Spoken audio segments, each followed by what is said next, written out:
Chapter number 14 of the financial playbook for Gen Z. Let's jump right in. Chapter 14, strategically minimize your taxes. The tax code is designed to benefit business owners and real estate investors. For example, one of the easiest things a person can do to minimize their taxes is to start a business, even if it's a small side business. Regardless of the size of the business, you will be able to declare certain expenses as business expenses, which ultimately lower your tax liability. Now, in a previous chapter, we talked about tax deductions. And as a reminder, these include expenses that are used at least partially for your business, right? So business expenses, and so for example, a portion of your cell phone bill and a portion of your home expenses may qualify as a business expense if you work from home and if you use your cell phone for work-related calls. If you drive your car for work-related reasons, a portion of your car expenses can be considered business expenses, right?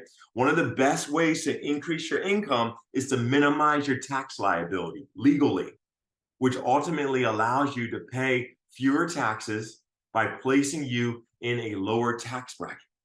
Now, like I said, the tax code is designed to benefit business owners and investors because business and money flow is essential to keeping the economy running. Therefore, business owners and investors are the ones able to take the most advantage of the tax code. Because of this opportunity, it's important to have a side business. Even if you are working a regular job, once you open a side business, you can take advantage of great tax deductions that are not available to the average W-2 employee. You see, Section 162 of the tax code says that you can deduct all ordinary and necessary expenses paid or incurred during the full tax year to carry on any trade or business. This section is important because it gives business owners the ability to take advantage of many tax write-offs. It's important that you have at least a basic understanding of income taxes, since you will have to pay taxes probably, for the rest of your life, right? The better you understand income tax, the more you'll be able to navigate the tax world and minimize the amount that you have to pay in taxes each year. So first, what is an income tax? Income tax is a tax that individuals and businesses must pay based on the money they have earned. In addition to the federal income tax system, most states have a similar state-level tax system. A few states lack state income tax, such as Nevada and Texas. Certain states have a flat state income tax, meaning everyone is taxed at the same rate regardless of income. However, most states have a structure similar to the federal tax system, right? Which is a progressive, right? Now, what is the basic formula for federal income tax? It can get complex, but we don't need to go into too much detail, right? Let's just keep it real simple and basic. At its essence, the formula for federal income tax is income minus exclusions. Exclusions are income items that the tax code allows you to exclude while calculating your gross income, right? So income minus exclusions, right, equals gross income. And then from your gross income, you subtract off deductions. Now, what are deductions? Deductions are items that you're able to subtract when calculating your taxable income. From the taxable income amount, we apply the tax rates, right?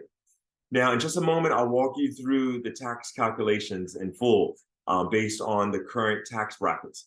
These tax brackets are based on your filing status and your amount of taxable income.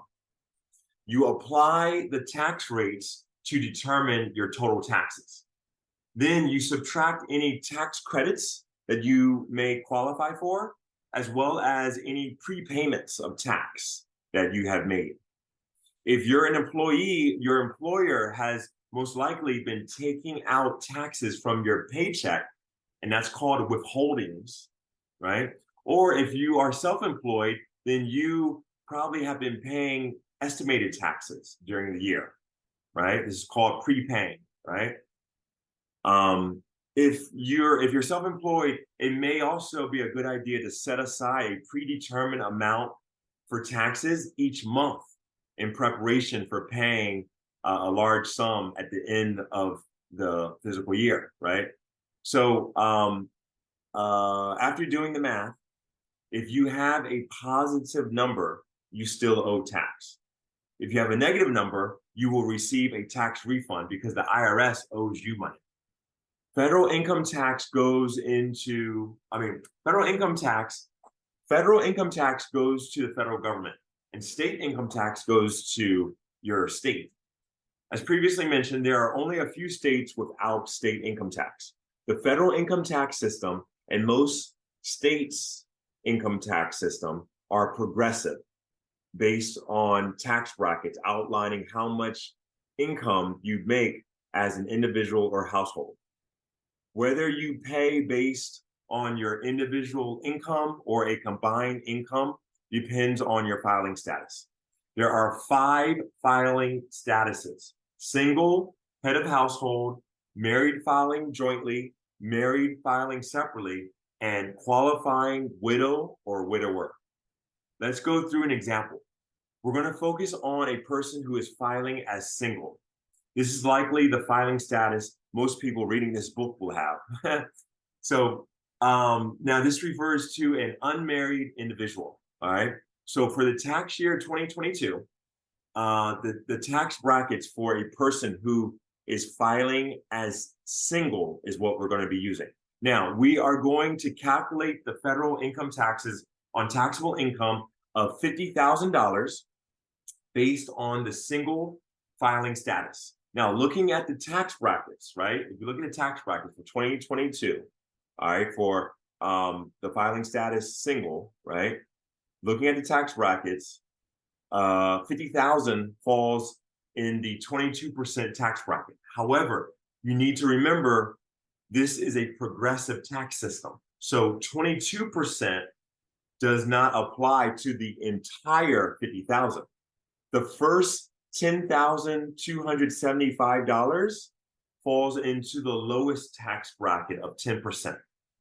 To easily determine how much tax you'll pay on this, find 10% of 10,275.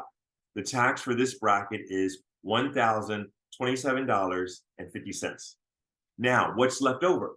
If you subtract 10,275, right, the income already accounted for tax-wise, if you subtract that from 41,775, right, which is the upper limit of the 12% tax bracket, you'll find that $31,500 is considered taxable at the 12% level. So 12% of 31,500 is 3,780. Now, after that, what's left over of the original 50,000 is 8,225. This 8,225 is in the 22% tax bracket. Therefore, we're going to apply 22% to the 8,225, which gives us $1,809.50 to pay from the portion of that portion of income.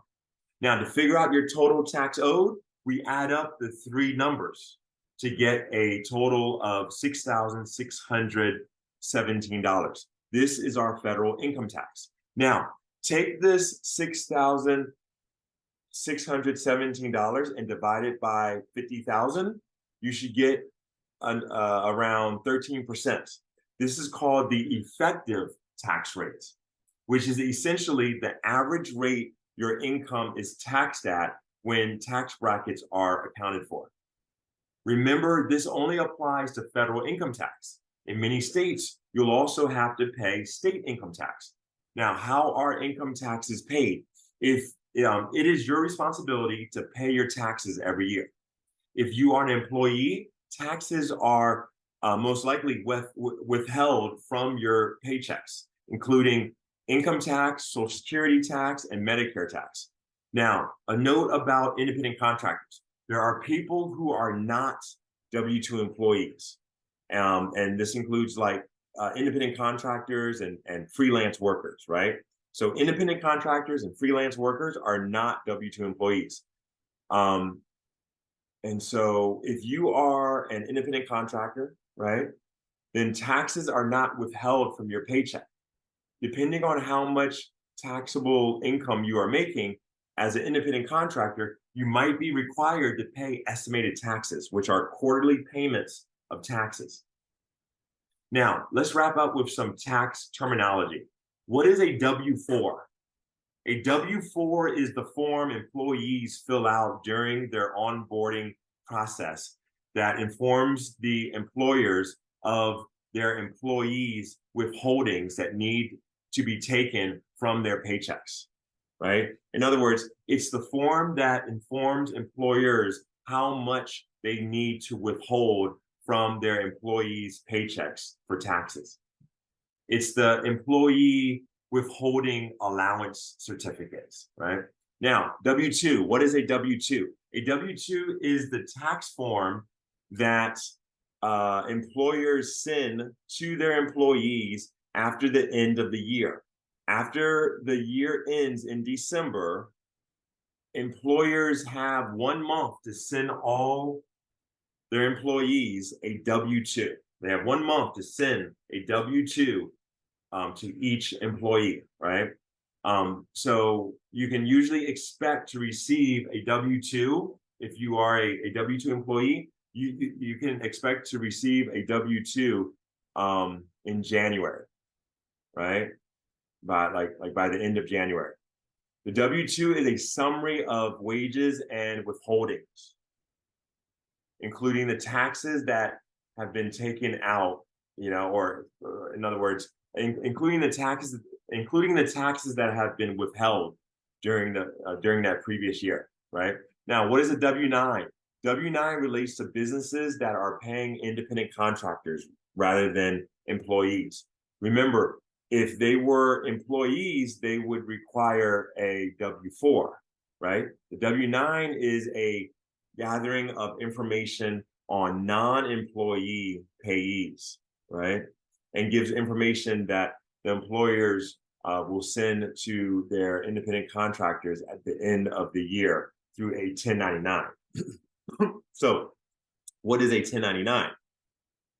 Well, a 1099 is a summary of payments to an independent contractor, a non-employee, right? Businesses will send a 1099 to all of their independent contractors in January, after the previous year has ended. It shows the total amount of money the business paid the independent contractor so that the independent contractor can pay taxes on that money. Independent contractors often receive several 1099s, one from every company they've done significant work for. The threshold is $600. If you have a business and you pay an independent contractor at least $600, you will need to send them a 1099 after the year ends. Information you might need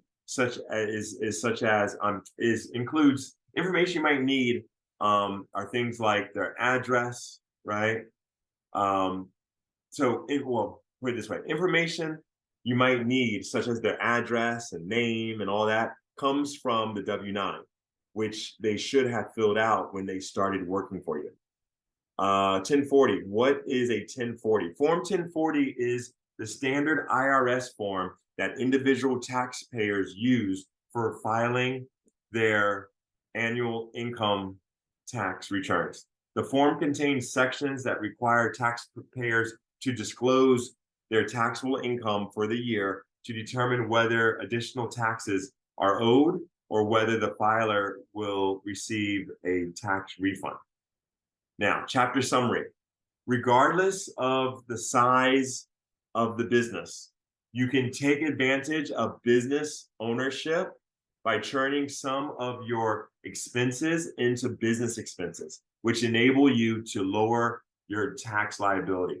Action item, review your tax return form from last year, or review one of someone else's, discussion.